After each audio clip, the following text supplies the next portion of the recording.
नमस्कार, मी पुरुषोत्तम आवारे पाटील. आपण बघताय रोकठोक. जेव्हा जेव्हा भारतीय लोकशाहीमध्ये निवडणुकांच्या चर्चा होतील, त्या चर्चा डॉक्टर बाबासाहेब आंबेडकरांच्या नामोल्लेखाशिवाय पूर्ण होऊ शकत नाही. भारतीय घटनेचे शिल्पकार भारतरत्न डॉक्टर बाबासाहेब आंबेडकर यांनी अतिशय दीर्घकाळ महत्त्वाचा लढा आपल्या देशामध्ये सामाजिक न्यायासाठी दिला. सामाजिक न्यायासाठी लढत असतानाच त्यांनी केवळ त्या काळातल्या दलितांनाच नव्हे तर समाजातल्या सगळ्या शोषित, दलित, वंचित वर्गाला स्वतःच्या हक्कासाठी, आत्मभानासाठी, स्वतःच्या स्वाभिमानासाठी भारतीय राजकारणातल्या निवडणुकांमध्ये प्रत्यक्ष सहभाग घेऊन एक आत्मभानाच्या लढाईचा मंत्र दिला. डॉक्टर बाबासाहेब आंबेडकरांच्या महापरिनिर्वाणानंतर त्यांनी लिहिलेल्या पत्रावर आधारित रिपब्लिकन पार्टी ऑफ इंडियाची स्थापना वेगवेगळ्या गटांनी केली. त्या सुरुवातीला जे काही यश मिळालं त्यानंतर एकसंघ हा पक्ष राहू शकला नाही. आजच्या घडीला आपल्या देशामध्ये आणि प्रामुख्यानं महाराष्ट्रामध्ये रिपब्लिकनचे गट एवढे आहेत की ते मोजतासुद्धा येत नाहीत आणि कुणालाही अद्याप यश मिळालेलं नाही. डॉक्टर बाबासाहेब आंबेडकरांचे नातू ॲडव्होकेट प्रकाश आंबेडकर यांनी जो सुरुवातीला पक्ष काढला, भारिप बहुजन महासंघ असेल, बहुजन महासंघ असेल, त्यानंतर वंचित बहुजन आघाडी असेल, या स्वतःच्या पक्षाला मात्र रिपब्लिकन पक्षाचा गट मानायला ॲडव्होकेट प्रकाश आंबेडकर तयार नाहीत. कारण इतर रिपब्लिकन गटसारखा आपला गट नाही आहे. केवळ रिपब्लिकन जनतेचा नव्हे तर संपूर्ण बहुजन समाजाचा एक राजकीय पक्ष असल्याची त्यांनी सुरुवातीपासून असं स्पष्टीकरण दिलेलं आहे. मित्र, आत्ताच्या घडीला डॉक्टर बाबासाहेब आंबेडकर यांची जी पिढी आहे सध्या, बाबासाहेब आंबेडकरांचे नातू, त्यांचे पुत्र भैयासाहेब उर्फ यशवंतराव आंबेडकर यांचे 3 पुत्र सध्या सार्वजनिक जीवनात कार्यरत आहेत. एक म्हणजे भीमराव आंबेडकर, आनंदराज आंबेडकर आणि ॲडव्होकेट प्रकाश आंबेडकर. ॲडव्होकेट प्रकाश आंबेडकर हे महाराष्ट्रात आणि देशभरात राजकारणासाठी आणि सार्वजनिक जीवनासाठी ओळखले जातात. परंतु आजच्या घडीला एकाच आंबेडकरी घरामध्ये 3 राजकीय पक्ष कार्यरत आपल्याला दिसतात. आतापर्यंत केवळ ॲडव्होकेट बाळासाहेब आंबेडकरांच्या नेतृत्वाखालचा वंचित बहुजन आघाडी, जो महाराष्ट्रभर ज्याची चर्चा होते, कदाचित देशभरात त्याची चर्चा होते, असा पक्ष सगळ्यांना कदाचित तुम्हालाही माहीत असेल.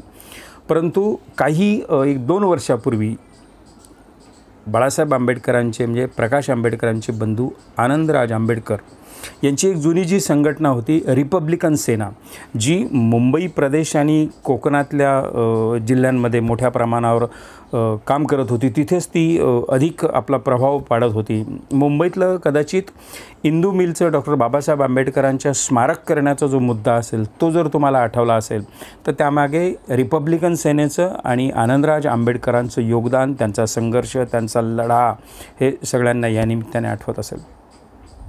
यासोबत तिसरे बंधू जे आहेत भीमराव आंबेडकर हे प्रामुख्यानं भारतीय बौद्ध महासभा, बुद्धिस्ट सोसायटी ऑफ इंडिया हे महाउपासिका मीराताई आंबेडकर यांच्यासोबत धार्मिक क्षेत्रात, धम्माच्या क्षेत्रात काम करताना आपल्याला दिसतात. परंतु ते राजकारणात कधी आल्याचं आपल्याला दिसलं नाही. परंतु आजच्या घडीला तुम्हाला सगळ्यांना ऐकून आश्चर्य वाटेल की आजच्या घडीला प्रबुद्ध रिपब्लिकन पार्टी या नावाने भीमराव आंबेडकर यांच्या नावावर राजकीय पक्ष स्थापन झालेला आहे. आणि सर्वात विशेष म्हणजे प्रकाश आंबेडकरांचे बंधू भीमराव आंबेडकर हे भारतीय बौद्ध महासभेचे कार्याध्यक्षसुद्धा आहेत. मीराताईंसोबत देशभरात काम करतात. धम्माच्या क्षेत्रात, बौद्ध धर्मियाच्या धार्मिक क्षेत्रात भीमराव आंबेडकरांना असा विशेष असा मान आहे. त्याच्यामुळे देशभरात त्यांना खूप मानणारा असा वर्ग आहे, अनुयायी आहेत. प्रबुद्ध रिपब्लिकन पार्टीची स्थापना केल्यानंतर प्रबुद्ध रिपब्लिकन पार्टीची नोंदणी हे गुजरातमध्ये झालेली आहे आणि गुजरातमध्ये सुरतमध्ये तिचं मुख्यालय आहे. आणि विशेष अशी गोष्ट की भीमराव आंबेडकर हे प्रबुद्ध रिपब्लिकन पार्टीच्या उमेदवारीवर ही लोकसभा निवडणूक पंजाबमधल्या होशियारपूर मतदारसंघातून लढणार आहे. त्या पद्धतीचा पत्रच या पक्षाने अधिकृतरित्या पक्षाच्या कार्यकर्त्यांच्या माहितीसाठी केलं.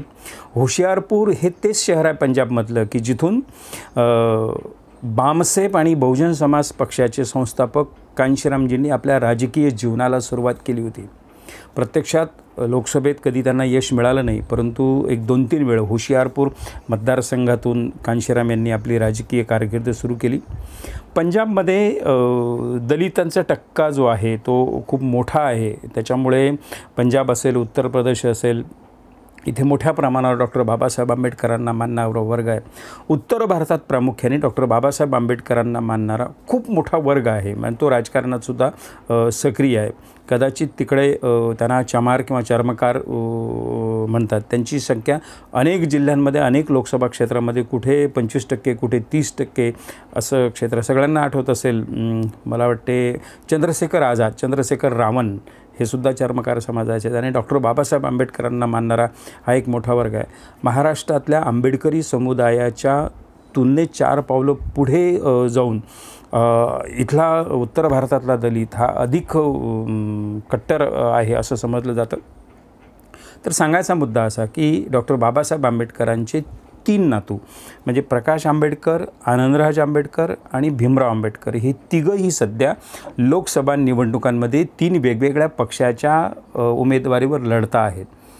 प्रकाश आंबेडकर स्वतः वंचित बहुजन आघाडीवर अकोला लोकसभा मतदारसंघातून यावेळी 11व्यांदा लढत आहेत. नजीकच्या अमरावती जिल्ह्यामधून त्यांचेच बंधू आनंदराज आंबेडकर हे रिपब्लिकन सेनेच्या उमेदवारीवर वंचित बहुजन आघाडीच्या पाठिंब्यावर अमरावती या राखीव लोकसभा मतदारसंघातून लढत आहेत. आणि त्यांचे बंधू भीमराव आंबेडकर हे पंजाबमधल्या होशियारपूर या मतदारसंघात प्रबुद्ध रिपब्लिकन पार्टी या नावाने लढत आहेत. आहे ना आनंदाची गोष्ट. खरं म्हणजे भीमराव आंबेडकर यांच्या संदर्भात फारसं लोकांना माहिती नाही, परंतु भीमराव आंबेडकरांना मानणारा एक मोठा वर्ग उत्तर भारतात आणि राष्ट्रीय पातळीवर खूप मोठा आहे. डॉक्टर बाबासाहेब आंबेडकरांचं नाव जे होतं भीमराव आंबेडकर तेच नाव यांच्या नातवाचं आहे. आणि प्रत्यक्षात त्यांचे नातू म्हणजे डॉक्टर बाबासाहेब आंबेडकरांचे थेट वंशज, त्यांचं रक्त या नात्याने धार्मिकदृष्ट्या एक श्रद्धेच्या दृष्टिकोनातून सुद्धा आंबेडकरांच्या वंशजांना त्या दृष्टीनेसुद्धा बघणारे अनुयायी खूप मोठे आहेत. परंतु डॉक्टर बाबासाहेब आंबेडकरांना संविधानाला, डॉक्टर बाबासाहेब आंबेडकरांचं समाजकारण, राजकारण ज्या लोकांनी जोडून अभ्यासला आहे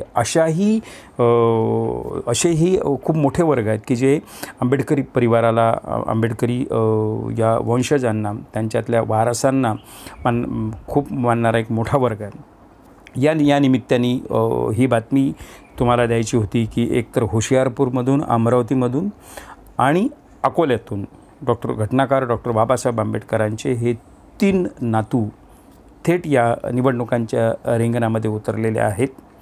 मित्रो, ज्याला काही शक्य असेल, तुम्ही होशियारपूरमधून कदाचित काही श्रोते असतील तर होशियारपूरमधून भीमराव आंबेडकरांना विजयी कसं करता येईल याचा प्रयत्न करा.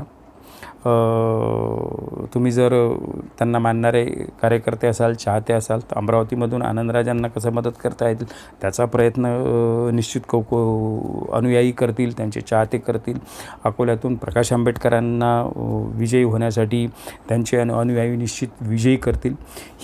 ही जी भावना आहे, ही भावना सर्वसामान्य माणसाची, राजकारणी माणसांची आणि डॉक्टर बाबासाहेब आंबेडकरांना मानणाऱ्या अनेक लोकांची असू शकते. परंतु आतापर्यंत फार कमी असं घडलेलं आपल्याला दिसते आहे की घटनाकार डॉक्टर बाबासाहेब आंबेडकरांचे नातू एकाच वेळी 3 वेगवेगळ्या लोकसभा मतदारसंघातून आणि 3 वेगवेगळ्या राजकीय पक्षाच्या उमेदवारीवर लढत आहेत. हे पहिल्यांदा आपल्याला दिसतं आहे. मित्रो, हा व्हिडिओ आपल्याला आवडला असेल तर रोकटोक हे चॅनल सबस्क्राईब करा आणि हा व्हिडिओ लाईक आणि शेअरसुद्धा करा. नमस्कार.